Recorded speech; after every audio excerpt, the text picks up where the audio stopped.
North Carolina, and Northeast Georgia. Our welcome words this morning are from the Reverend Erica Hewitt.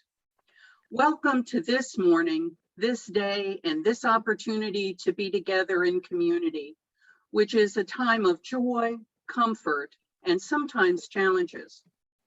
This Unitarian Universalist congregation is a place where we come to learn more about being human. We're not here because we figured out life's questions or because we think we've got it right. We come here to learn more about being in relationship together, how to listen, how to forgive, how to be vulnerable, and how to create trust and compassion with one another.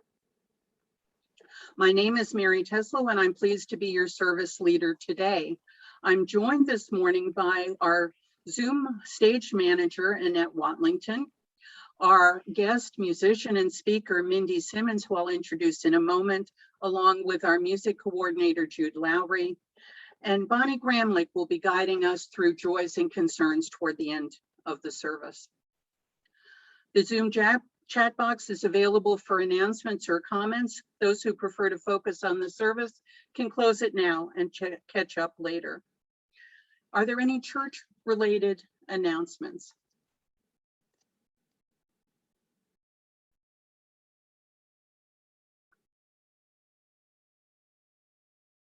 Looks like we don't have any of those, but I encourage you to check the UUView and watch for opportunities to gather together. All our online events use this same link. We do have a couple of visitors today who may want to introduce themselves. If so, please unmute and introduce yourself.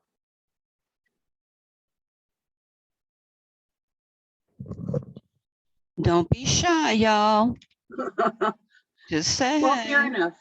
Fair enough. We're happy to have you with us today, and we'll wait and maybe chat during conversation time at the end of the service. Our fellowship is a light for liberal religion in the mountains that values diversity and the richness it brings to our community. Our celebration of diversity is reflected in the variety of our Sunday services. The title of today's service is Women's Rights Are Human Rights. We hope today's service enriches your journey. Our opening words are from Reverend Julia Corbett Hemmer. In the face of hate, we answer the call of love. In the face of exclusion, we answer the call of inclusion. In the face of homophobia, we answer the call of LGBTQ+ rights. In the face of racism, we answer the call of justice for all races. In the face of xenophobia, we answer the call of pluralism. In the face of misogyny, we answer the call of women's rights. In the face of demagoguery, we answer the call of reason. In the face of religious intolerance, we answer the call of diversity. In the face of narrow nationalism, we answer the call of global community. In the face of bigotry, we answer the call of open-mindedness. In the face of despair, we answer the call of hope. As Unitarian Universalists, we answer the call of love, now more than ever.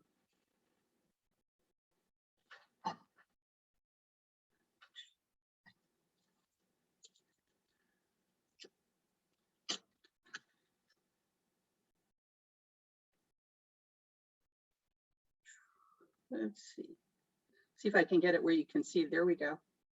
Our chalice lighting is by Steve Stock. We light this chalice to celebrate the inherent worth and dignity of every person, to reaffirm the historic pledge of liberal religion to seek that justice which transcends mere legality and moves toward the resolution of true equality, and to share that love which is ultimately beyond even our cherished reason, that love which unites us. Jude, our opening hymn, Spirit of Life.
Thank you. Our offertory words this morning. The offering we celebrate each Sunday is an opportunity to recommit to this fellowship and to this people. Our offering is an affirmation, a yes. When we give, we say yes to something we value. With our gifts freely given, may we say yes to the values of this faith. May our offering help us practice Unitarian Universalism within and beyond our fellowship. All donations are deeply appreciated. We have a special treat this morning for our offertory by our guest, Mindy Simmons. It's our pleasure to welcome her this morning from Sarasota, Florida, where it's a lot warmer than we are. Mindy brings her heart and mind and music to her perspectives on life, liberty, and justice within our UU principles and fellowship. Mindy is a 20-year veteran of Unitarian Universalism and a 40-year veteran as a performing songwriter. Mindy will be playing Women's Spirit by Karen Drucker. Afterwards, we will have a moment of silent reflection. Good morning. This is Karen Drucker's song, and I chose it in honor of the topic that I'll be speaking on today, Woman's Spirit.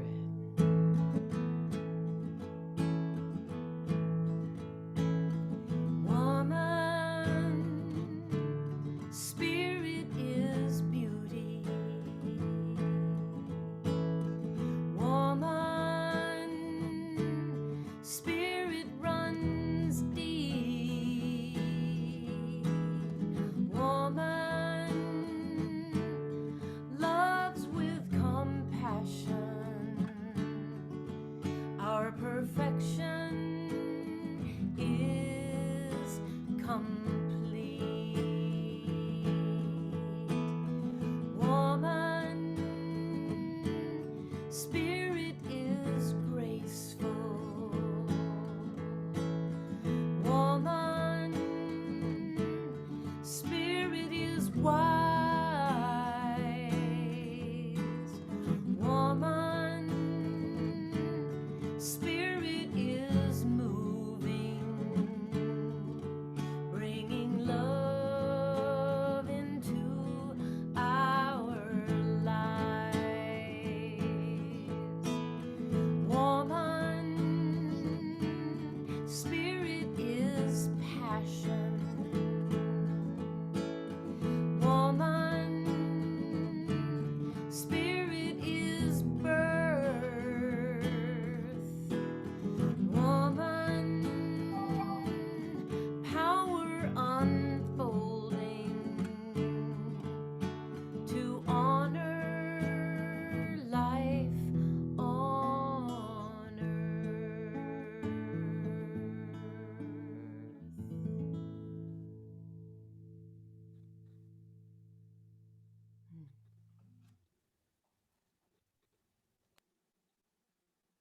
Our moment of silence.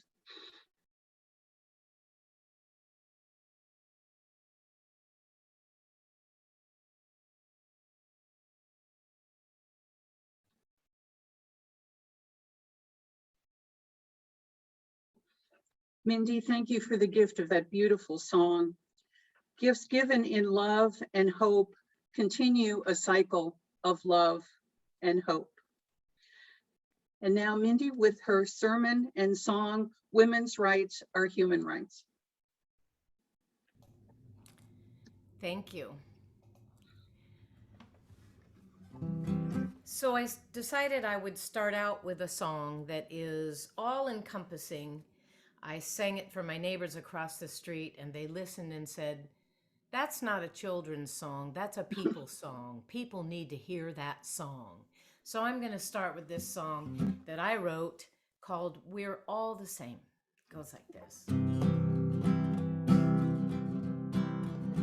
Oh, well, we're all the same, but at the same time we're all a little different. We're all the same, but at the same time we're all different. Your skin might be darker, my skin might be light. Well, that's the way love made us, so neither is wrong and both are right. We're all the same, but at the same time we're all a little different. We're all the same, but at the same time we're all a little different. Maybe I'm the shorter one, and maybe you're real tall. Maybe he's kinda skinny and she wears the largest size of all. Well, maybe your hair is curly while mine is straight and long. Well, that's what makes us each unique, so help me sing this song. Yes, we're all the same, but at the same time we're all a little different. We're all the same, but at the same time we're all different. Your eyes might be green or brown and my eyes sparkle blue. Well, that's just one more part of us that makes me me and makes you you. We're all the same, but at the same time we're all a little different. We're all the same, but at the same time we're all a little different. So when you're meeting someone new who might look a whole lot different from you, just remember underneath they got the same feelings running deep. So what you do and what you say can break their heart or make their day. We're all the same if the truth be told, whether we're young or old. Yes, we're all the same, but at the same time we're all a little different. We're all the same, but at the same time we're all different. He might be from Kathmandu and I'm from another place, but no matter where we're from, we're all part of the human race. We're all the same, but at the same time we're all a little different. We're all the same, but at the same time we're all a little different. Yes, we're all the same, but at the same time we're all a little different. We're all the same, but at the same time we're all different. Ta-da! We are all the same. I wrote that for children, and yet all of us children need to be reminded. We are one species of animal, no matter how different we look, sound, feel, act, move in every culture, in every society. We're all one species of animal. There are a lot of differences, but I want to look at our similarities. Now, I'm new to your congregation. Y'all, a lot of y'all don't know me from Adam's cat. And this topic is quite heavy. I was asked to speak about women's rights, and in particular, our reproductive rights. That is heavy, heavy stuff for a first-timer to be introducing myself to a new congregation. So I'm going to start with a truth that my grandmother taught my mother. And in turn, my mother taught my sister and me that everyone is entitled to our opinion. So, and I hope that makes you giggle. And at the same time, This is what drew me so passionately into Unitarian Universalism. We are all entitled to each other's opinions, and we are, in practicing our 7 principles, expressing and manifesting and sharing our opinions gently and compassionately and lovingly, and at the same time allowing each other to say, okay, well, that's how you feel and that's how you walk and move, but my thoughts are different. Unitarian Universalism is pretty awesome in that way. So, everybody being entitled to my opinion and being asked to talk on this subject, I'm going to share with you my thoughts.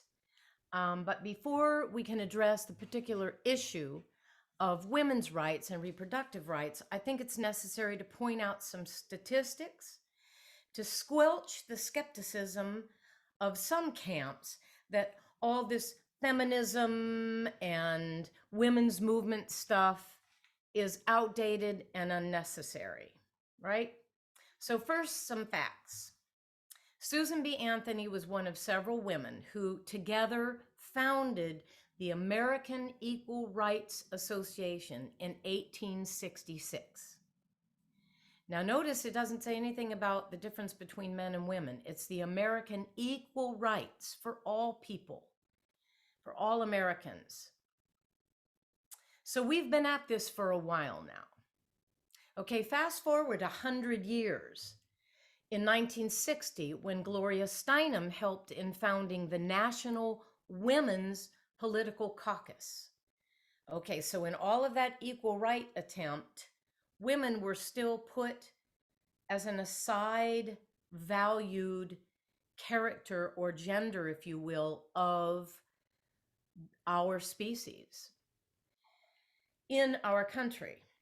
So now it took over a decade from that, from 1960, but by January 22nd, 1973, Roe versus Wade was established as law in the United States Supreme Court, giving women the right to safe and legal abortions as a choice in our reproductive rights.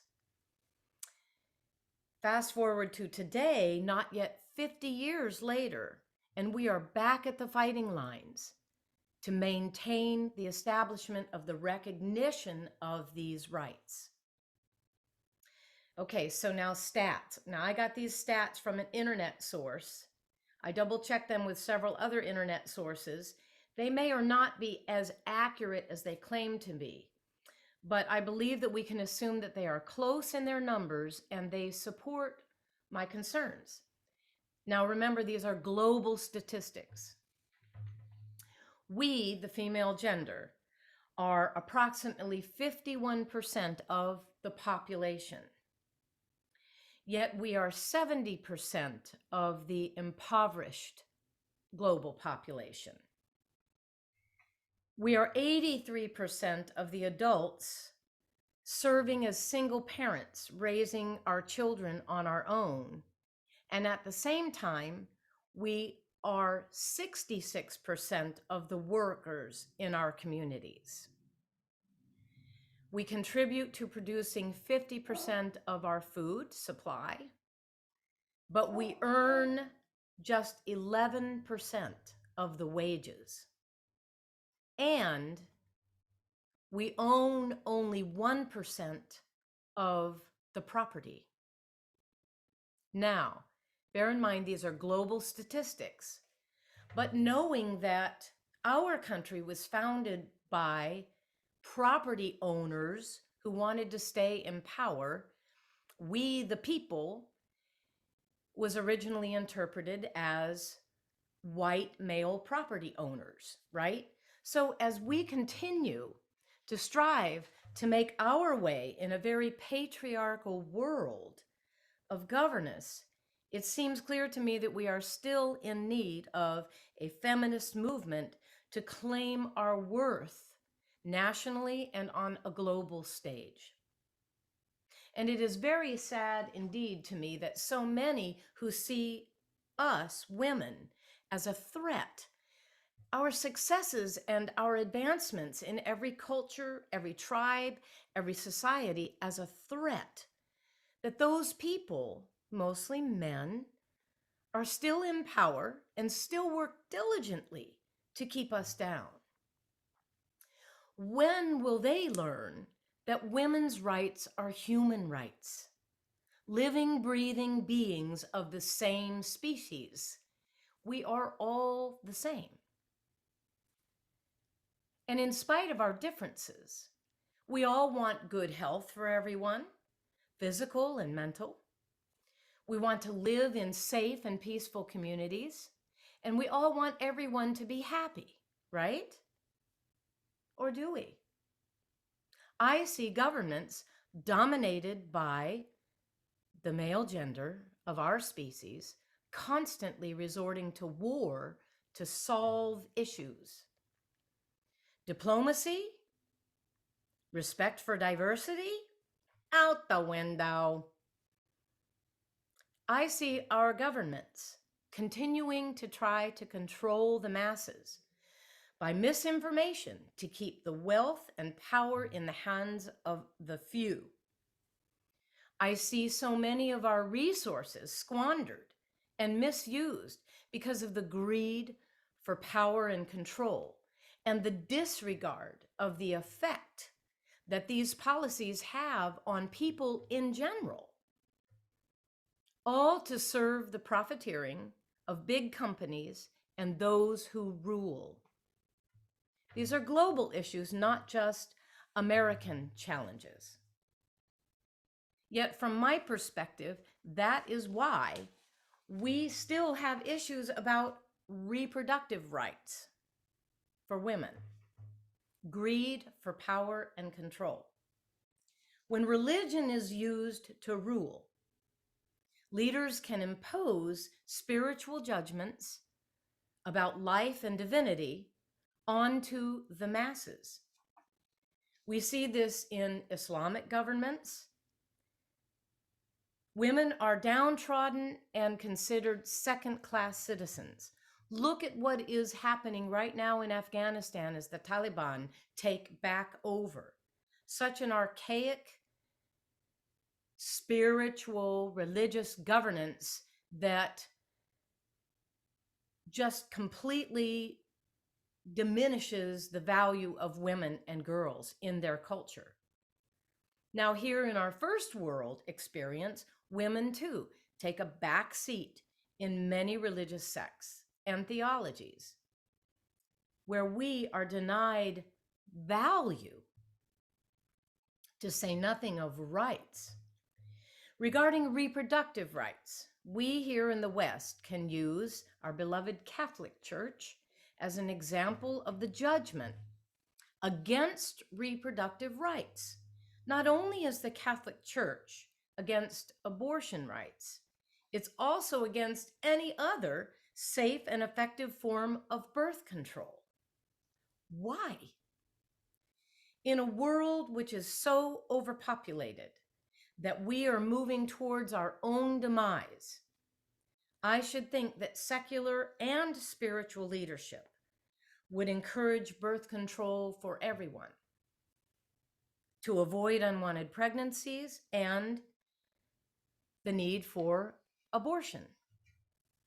Yet poorer countries are denied health care and medicines that have nothing to do with birth control. Yet, if those countries encourage the use of birth control and provide safe abortions to its people, its women, they are denied by our first world countries the medical aid and the help that they need for all other healthcare needs. Why? Greed for control. First world country leaders, sadly, mostly men, seem to want to rule the world. And they don't know how to do it in love, through love, and by love. So they get mired down in greed and lust for power and dominate through control. The hypocrisy of the lack of medical insurance coverage for birth control, the denial of insurance for birth control while covering the medicines necessary for erectile dysfunction, shows how off-kilter we are in our own culture here in the United States. Women have the right to use birth control, yes, that is a fact. Yet at the same time, it is expensive. And unless it's changed since I needed birth control, we have to present a doctor's order or prescription to get birth control. And we are offered little help with financial access or aid from the mostly male-dominated leadership in the medical industry and what is supposed to be secular government programs. Provision of safe and affordable birth control, including abortion procedures, can and should be available to all women, not just the elites who can go about things secretly and then quietly sweep things under their rugs. Now, I do not think that birth control should be viewed as a go-to form. I don't think that abortion should be viewed as a go-to form of birth control. But I do think that if go-to birth control was more readily available and affordable, we would see a marked decrease in the need for an abortion option. And even when this proves statistically true, the abortion option should still remain safe and available to all women, and the decision should be hers. It's her body, it's her life, and let's remember the statistic. 83% of single parents raising children are women. Now, it's interesting to me to hear the anti-vaxxers and the anti-maskers out marching in the street screaming, "It's my body, it's my right." And truth be told, in my opinion, it is their body and it is their right. It is their choice. Yet many of those same people, many women of that camp, will shame and scream against a woman's right to abort a pregnancy. They say it's against God's will. They say it's murder. Yet the world is full of destruction and death that is obtusely disregarded by a God of so-called compassion and mercy and love. What of those lives? What of the lives of other species? Do we really think that we are so special a species that we have the right to make such a decision for another? To be saving the life of a human fetus that is not yet a breathing human being over the rights of the woman who must decide to carry that life to term or not. It is and should be her decision. It is and should be her right to make that decision and have safe alternatives for her consideration. Sadly, so much of our rights come down to politics, isn't it so? And sadly, so many of the ignorant masses are convinced through emotional persuasion rather than fact and statistics and reality and truth. It is important that both men and women work together to secure the human right to decide for ourselves and be offered safe, affordable, and legal reproductive choices. That's my truth. And now you all have been privy to my opinion.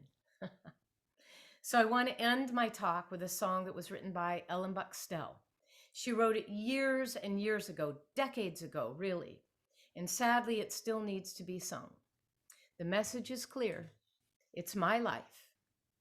It's my choice. This is called Hey, Mr. Politician. It goes like this. Let's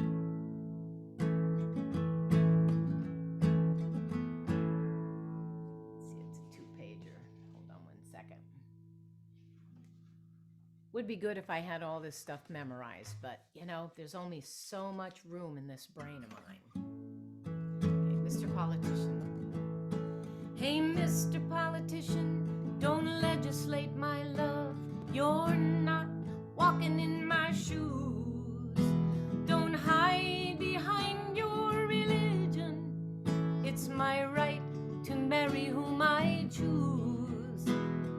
It's not your place to call me a sinner or decide who I can have as my mate. Don't twist the words of your Bible to make laws that discriminate. Hey, Mr. Politician, there's no debate. We already separated church and state. Your religion should never abuse or take away my freedom to choose. Hey, Mr. Politician, don't legislate my death. You're not walking in my shoes. I alone will choose my time to go. It's my right to die when I choose. It's not your place to decide how much pain I endure. I alone will choose my time to go when my disease has no cure. Hey, Mr. Politician, there's no debate. We already separated church and state. Your religion should never abuse or take away my freedom to choose. This is my favorite verse regarding this talk. Hey, Mr. Politician, don't legislate my body. You're not walking in my shoes. Don't hide behind self-righteousness. It's my right not to give birth if I choose. It's not your place to turn back the clock to a time when I had no voice. Don't try to take away my rights or my freedom of choice. Hey, Mr. Politician, there's no debate. We already separated church and state. Your religion should never abuse or take away my freedom to choose. Your religion should never abuse or take away my freedom to choose.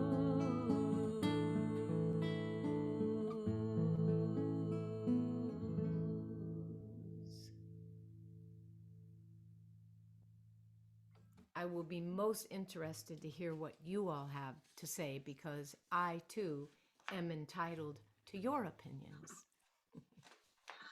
Oh, Thank you Mindy, for- thank you. Thank you so much for the gift of your sermon and song. We're all hoping that when you're back in the mountains that we'll be able to have you with us in person, that we'll be able to be in the sanctuary, the picture of which is behind me. It's been a real joy. I know that we have some comments and questions on this wonderful topic that you took on at our request. Thank you. So let's, Annette, if you'd guide us through that part, and then we will move on with the rest of the service.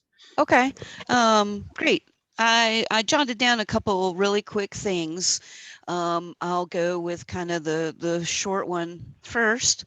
There's a difference between abortion and anti-vaccination. Refusing a vaccination can sicken, maim, or even kill many, many people, even people that you never actually meet. No one has the right to do that to anyone else. So therefore, that's a false dichotomy. But we all get caught up in it. Every single one of us, I believe, get caught up on it because on the surface, it sounds, yeah, of course. Right. But if you just think about it for one more moment, you realize, actually, no. A person who's pregnant who chooses to end that pregnancy, that's a one, one and done That's a sort of private. situation. Yes, I agree with that. And see, I'm in your camp. Hmm. I agree with you. Yeah. The odd thing to me about it is these same people who are saying I have the right to decide whether I get vaccinated or not seem to be from the same camp of, but you don't have the right to make a decision about your own body, your own life, your own choice. And Yeah, that was the point that I was. sure. Yeah, it's a weird thing, and I agree with you about that. And the other thing I'm going to put out there, because part of our principles is we get wisdom from a variety of sources, and my perception is that very few of us have very much understanding of the religion of Islam. So I just wanted to throw this out very quickly. On the one hand, many Muslims and Muslim governments appropriate Islamic texts to justify discrimination against women and impose social and legal restrictions on women's rights and freedoms. On the other hand, Western Islamophobic neo-Orientalists use the popular and traditional misogynistic readings of Islam to support their xenophobic claims against Muslims and Islam. As many Islamic scholars point out, though, the Quran clearly states that the principle of equality amongst all humans. In the Quran 49:3, among other verses, God created humans from male and female.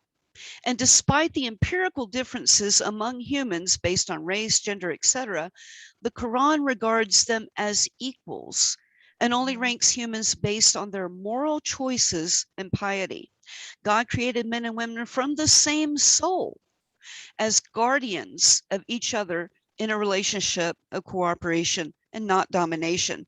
And that, my friends, when I pulled that up and read that, literally 10 minutes before I said this, I had no clue that the Quran said that. So Mindy, thank you so much for giving me the opportunity to look that up and expand my own understanding of another religious practice. Yes, you're very welcome. I have a friend who is a Sufi Islam, a woman friend, and she has pointed that out also about if you study the Quran, these male-dominated contortions and twistings of their Bible is just that. They're not taking the readings and the teachings of through the Quran in the truth that is expressed in that writing.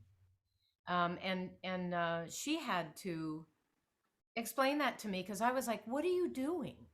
What are you doing going into a religion that beats women down and treats you like second-class citizens? And she said, no, that is not what Islam is about. So thank you for sharing that. I'm glad you did some quick research. Looks like Olga first and then Usama. Olga, go ahead and unmute.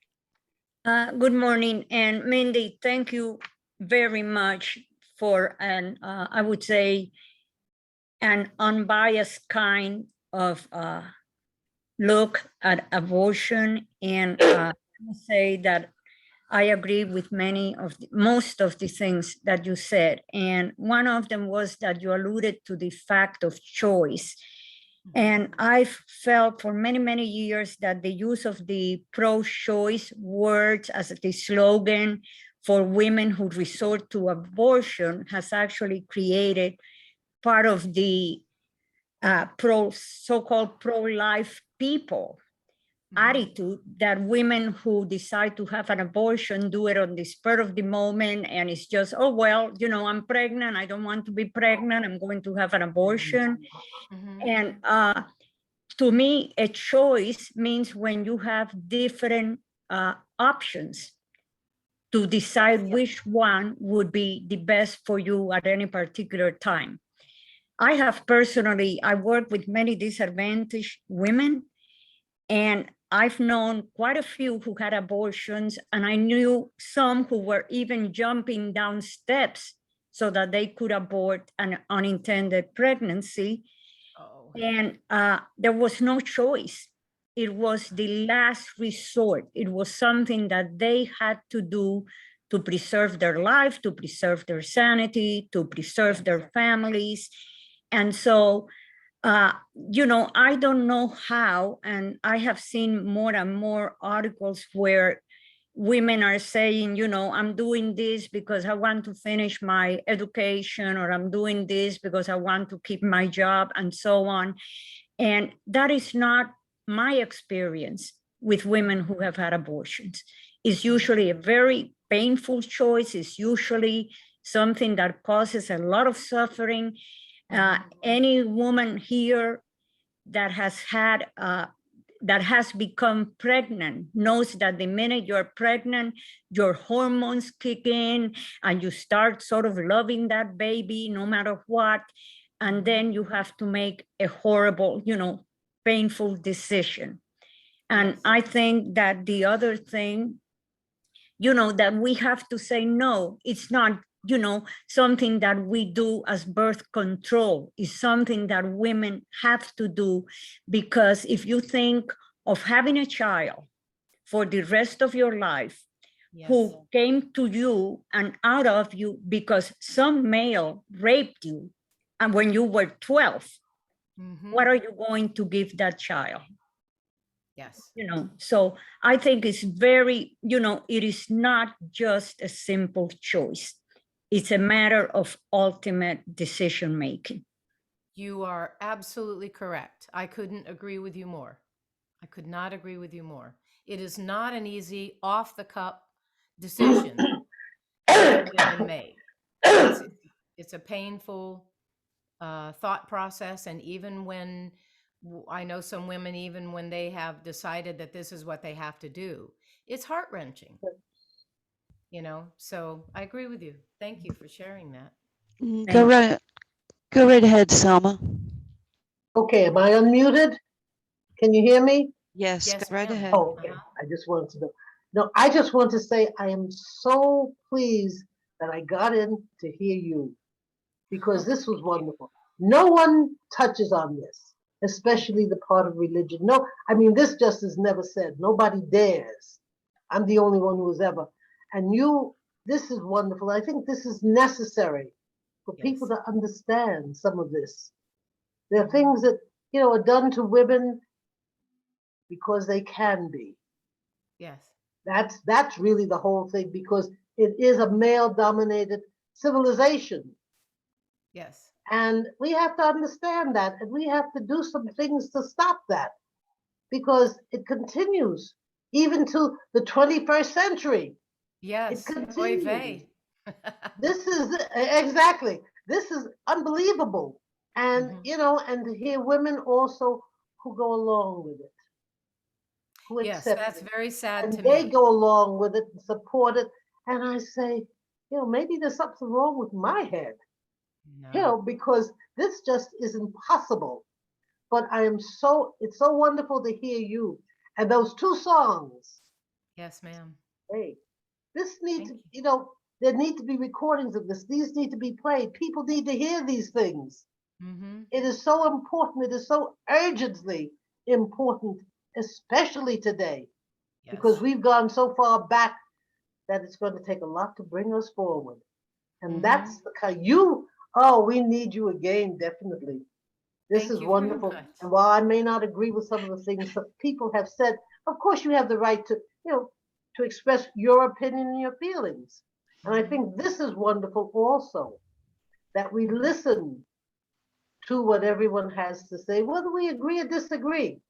It's what they feel, what they believe, and this is important. Yes. And if facts change what they believe, if they see that the facts are very different, at least Yes. the facts are presented to them so that they can determine that. And I think Yes. that is very important that facts be given so that you can say, oh, gee, that's what's real. And you stop and you think about it. You may change your opinion based on the facts. But I think you're terrific. You're really Thank you. terrific. Thank you very much. Thank you so much. You're welcome. Thanks for having If me. there's, What a, a re- joy if to there's a meet all. recording of those two songs, I want to get it because I think this, oh, they're terrific. They're wonderful. So Thank you. please. Well, I have recorded We're All the Same because that's mine. I Yes. have not gotten Ellen's permission to record Hey, Mr. Politician, but I certainly know her well enough to reach out and ask her if I can record it. So I will Can do we that. get a copy of your recording now? Um, When well, when she gives her permission, let us know so we can get hers. okay. These are Thank terrific, you. and you do them so well. Thank And you. you know very much. something? You make me feel that you actually believe it. And that's Ellen, something. thank That's you. really Good. something. Right You on. make me Because I do. feel that you believe it. Hey, that's Right on. really great. Thank you. Um, I'm going to throw one thing really quickly out there. 1 out of every 3 people who get pregnant have an abortion. It should be normalized, y'all. Everybody should talk about it. It's just a Yes. medical procedure.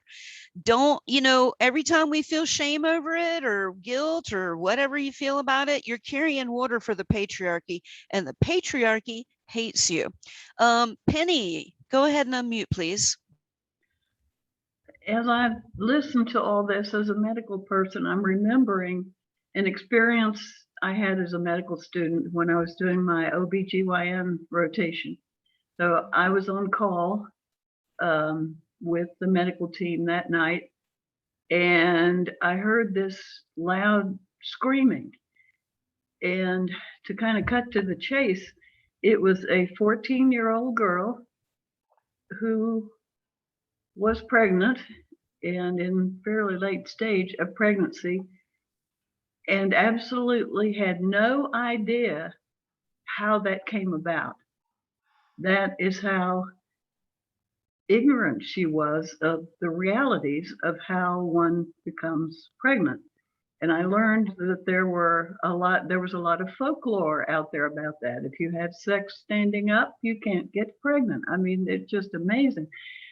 On top of that was the fact that she had no access to medical care, no health insurance, unsupported family, et cetera, et cetera, et cetera. So I think stepping back one more step from the right to abortion is education of the public, which right now is forbidden in a lot of places for young people, and universal access to health care, including contraceptive services. Amen. What you said. It needs to be, and it needs to be normalized, and it needs to be, we need to be able to get to the point in our global societies that it is a given, that it is there, it is accessible, and it is not something that you have to be embarrassed about seeking out. And we're a long, long way away from that, aren't we? It's so sad. Olga, it looks like you've got your hand up again. Yes, I do. This is a topic that I don't know if it interests me, but anyhow, that I've given a lot of thought to, and I'm going to make 2 quick comments. I was raised Catholic, and I have sisters who are still practicing Catholic, and of course, they hold the Catholic position on abortion. And then I asked her, how many children you have?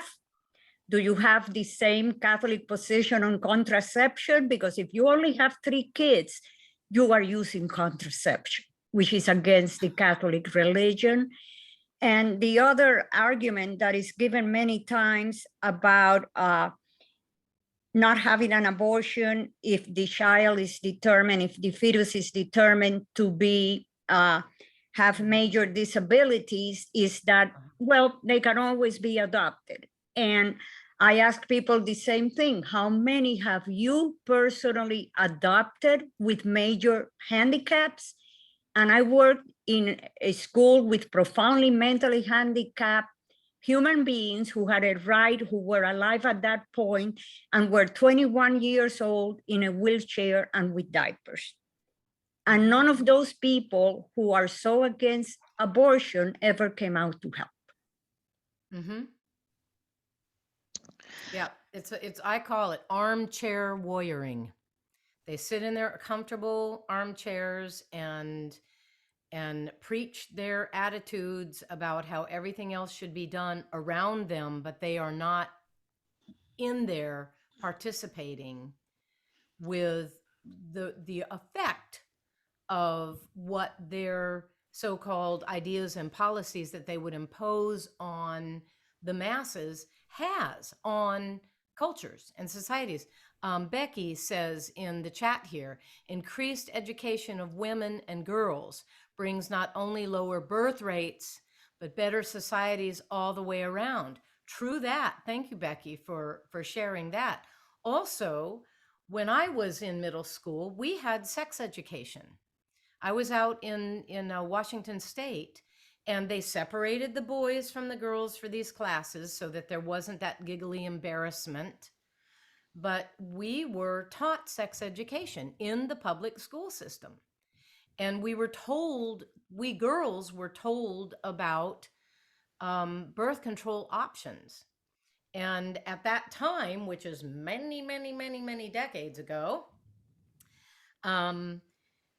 we were given the information to access Planned Parenthood so that as young girls who were coming into maturity, if we didn't have the support of our families and we knew we were going to be sexually active, we could go somewhere to access birth control before there was any need for an abortion.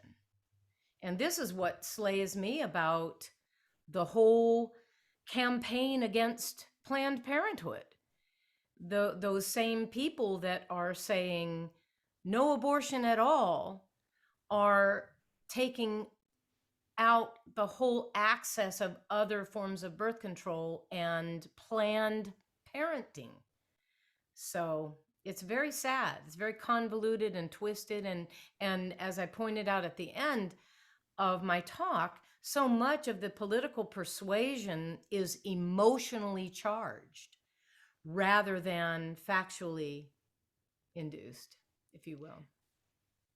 Looks like Brenda had her hand up, and before she goes, I want to say, hey, all you folks out there with penises, if you have not had a vasectomy, please discuss with a person who has had a vasectomy what that means. And guess what? Talk it up, because every person that I've met that's got a penis and had a vasectomy is like, whoa, my gosh, I'm so free. I mean, seriously, I know this one dude who he's like 80 years old now, and he got his when he was like 20. And you know why? He was like, I don't want to wear a condom and I don't want to get any chicks pregnant. So I had all the chicks. My God, y'all should, that should be a thing. Anyway, I'm sorry, Brenda, please continue. Brenda, you're muted. I think your message is much better than mine. I'm just going to relate an experience I had when I was a student nurse, 1980, in a Catholic hospital. On our OB rotation, there was a young girl there that evening. She was 12, delivering her baby. Obviously, that was not a boyfriend. So that was, we were not allowed to take care of her, to even, be involved in that, because that was too, you don't want students in that situation. Later, when I was in intensive care unit working there, I had a 14-year-old girl who was pregnant and suffering eclampsia, which is pretty deadly for both the baby and the mother. And we could not help her. In other words, we could not, a Catholic hospital could not do an abortion to save her life. And this fetus was very young, just weeks, I think, and a couple of months. And so we had to transfer her to a non-Catholic hospital, which is dangerous in such a situation. So just my experience that abortions are necessary and not to be considered an evil part of society. Yes. Agreed. And I just want to say one more thing before we close. When I was writing this talk and I was rereading and rewriting, gentlemen, it was not my intention to be male bashing. And I hope it did not come across that way. It is very important that not only women claim our worth, it is also very, very important that men who are secure in who they are step up and make the greedy, powerful people in leadership see that we are not a threat. In fact, we are an asset to our communities and our cultures and our societies when we are brought to the table as equals. And I really believe that it's going to take men with a feminist perspective to help accelerate that to happen. So we need you. I did not intend to, and I hope it didn't come across that I intended to disregard the men who are secure and have no problem with women contributing and having the right to decide our own reproductive choices. So, thank you.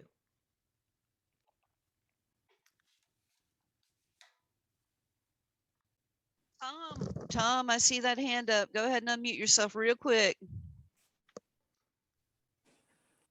Hi, thanks for the opportunity to say something.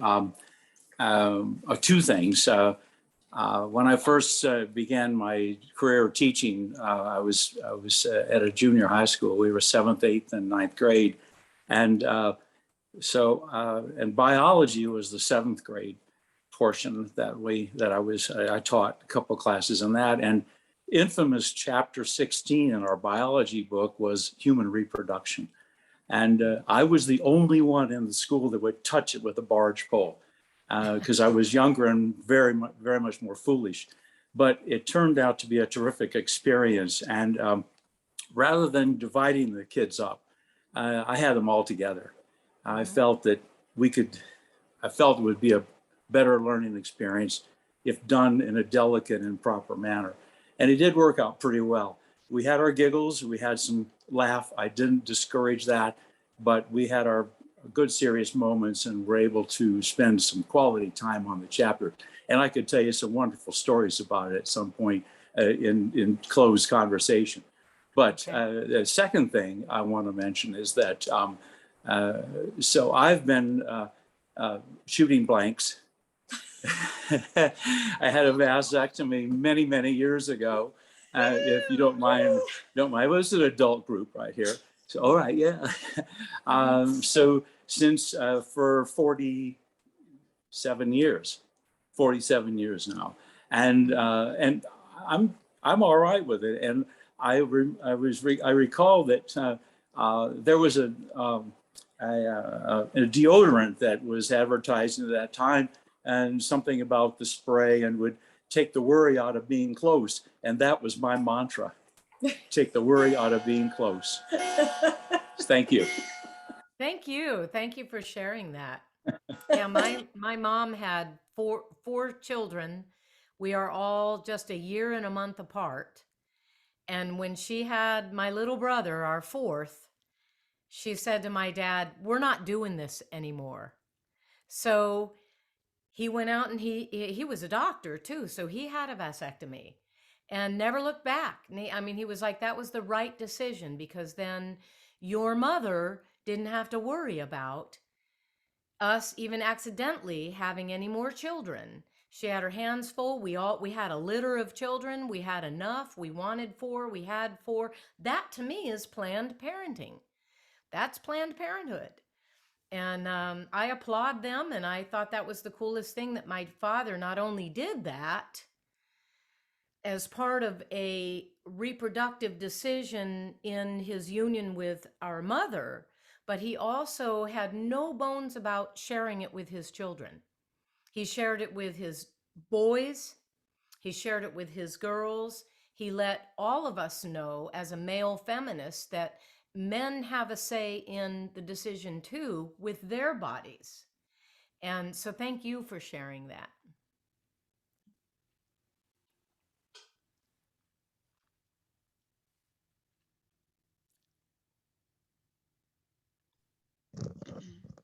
You're muted, Mary. I think we're going to go on now to close the service, and then we have conversation time later for any additional comments. I think we haven't mentioned, or maybe suggested, abortions have existed throughout human history, so they're not going to stop.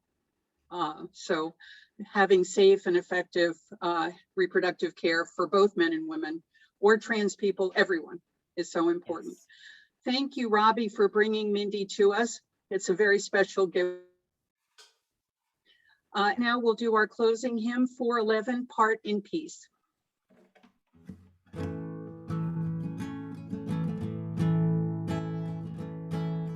Part in peace, the day before us, praises sing for life and light.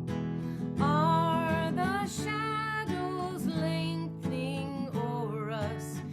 Bless thy care who guards the night. Part in peace with deep thanksgiving, rendering as we homeward tread, love and service to the living, gentle memory to the dead. Part in peace, our voices raising, in thy presence always be. This the worship and the praising, bringing peace to you and me. Blessed be. Thank you. Our closing words are from Andre Hawkins Camper. May we see all as it is. May it all be as we see it. May we be the ones to make it as it should be. If not us, who? If not now, when? This is answering the cry of justice with the work of peace. This is redeeming the pain of history with the grace of wisdom. This is the work we are called to do, and this is the call we answer now. To be the barrier and the bridge, to be the living embodiment of our principles, to be about the work of building the beloved community, to be a people of intention and a people of conscience. Our extinguishing the chalice is by Reverend Krista Taves. It is our work, shared with each other in covenant, that creates and sustains the beloved community. We extinguish this chalice, but its light lives on in the directions we have chosen today. The light of this face lives on in us together, in our hearts, minds, bodies, and spirits. Amen, and blessed be.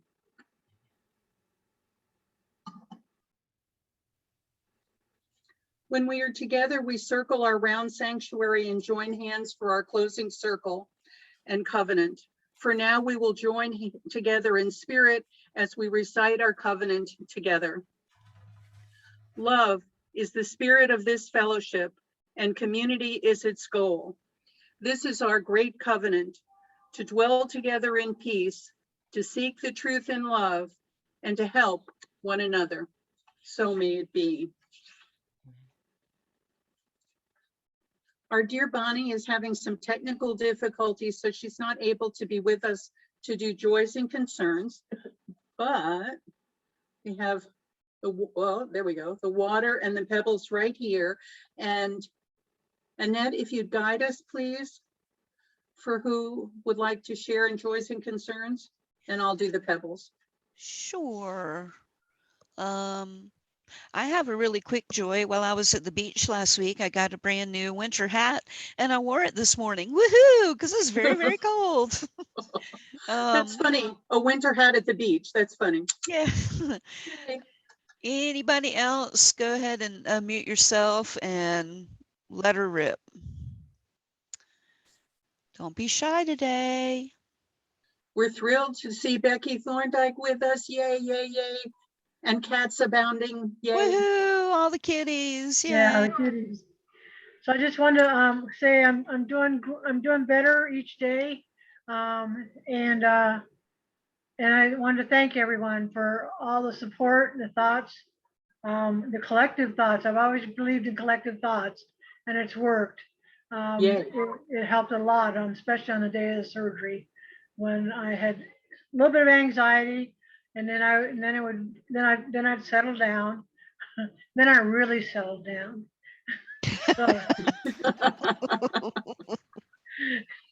So thank you, everybody. Thank you. We're so good, and the love and care will continue. You take such good care of us. We were happy to take care of you.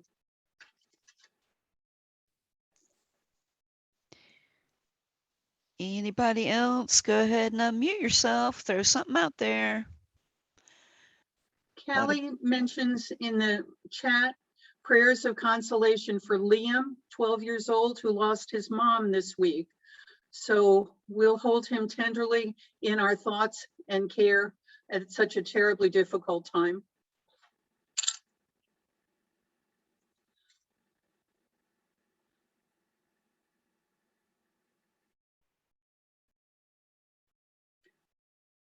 It looks like we're all set.